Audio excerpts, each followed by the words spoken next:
एक और बड़ी खबर आपको बता दें, बीजेपी की पहली लिस्ट आज आ सकती है, ये जानकारी मिल रही है। लेकिन इसी बीच यूपी में एनडीए के सीट बंटवारे का फॉर्मूला तैयार है।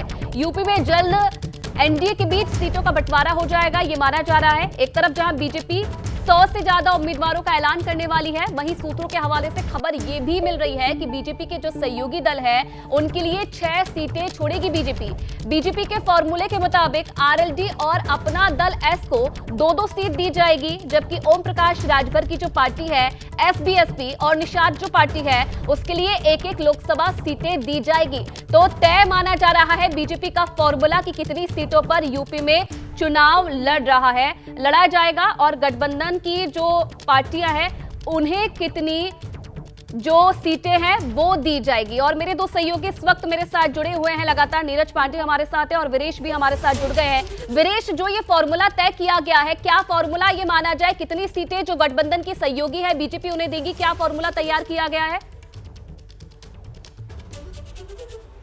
देखिए, यूपी में 80 में से 76 सीट भारतीय जनता पार्टी अपने सिंबल पर लड़ेगी। 76 जब मैं कहता हूं तो एक सीट जो निषाद पार्टी को दी जाएगी वो भी भाजपा के सिंबल पर उनका प्रत्याशी लड़ेगा, जैसा पूर्व में 19 में लड़ा था। वैसे ही जो राजभर को सीट दी जाएगी, जिसको लेकर गठबंधन 19 में टूटा था, लेकिन निषाद का जो फार्मूला है सिंबल भाजपा का होगा, प्रत्याशी राजभर का होगा, यानी उनके पुत्र होंगे।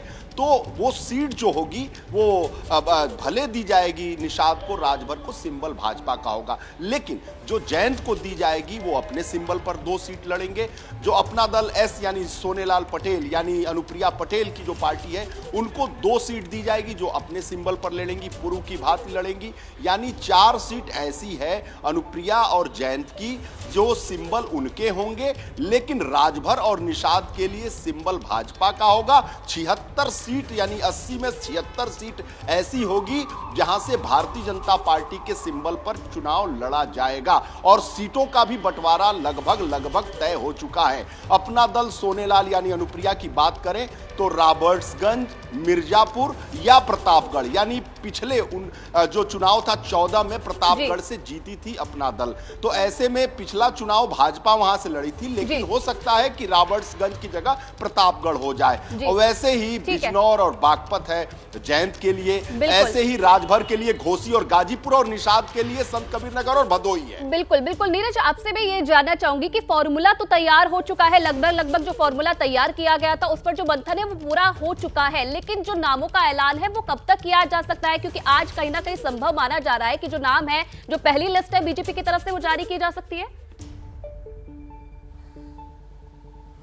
देखिए, भारतीय जनता पार्टी ने अपनी तैयारी पूरी कर ली। करीब 60 ऐसी लोकसभा सीटें हैं उत्तर प्रदेश की, वो पूरी हो चुकी हैं, प्लस देश भर की करीब 18 राज्य हैं जहां की लोकसभा सीटों का मंथन पूरा हो गया, चर्चा पूरी हो गई। केंद्रीय चुनाव समिति के सामने उन लिस्टों को रख दिया गया, केंद्रीय चुनाव समिति ने अपनी सहमति भी दे दी, लेकिन बहुत सारे ऐसे समीकरण हैं अभी और सेट करने बाकी हैं। जैसे मैं बता दूँ आपको कि एनडीए में जयंत चौधरी की औपचारिक एंट्री अभी बाकी है, वो हो सकता है आज घोषित हो जाए।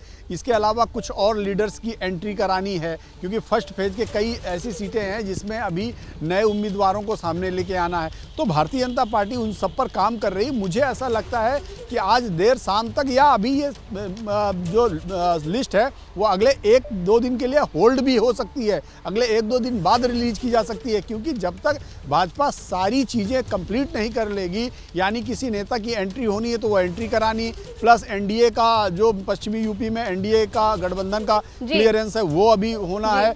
ये सारी चीज जब प्रक्रिया पूरी हो जाएगी, प्लस पंजाब में अभी गठबंधन फाइनल होना है। तो तैयार हो गया है, अब देखने वाली बात है कि कब तक जो नामों का ऐलान है वो किया जाता है बीजेपी की तरफ से। बहुत धन्यवाद वीरेश आपका भी और नीरज आपका भी तमाम जानकारी के लिए।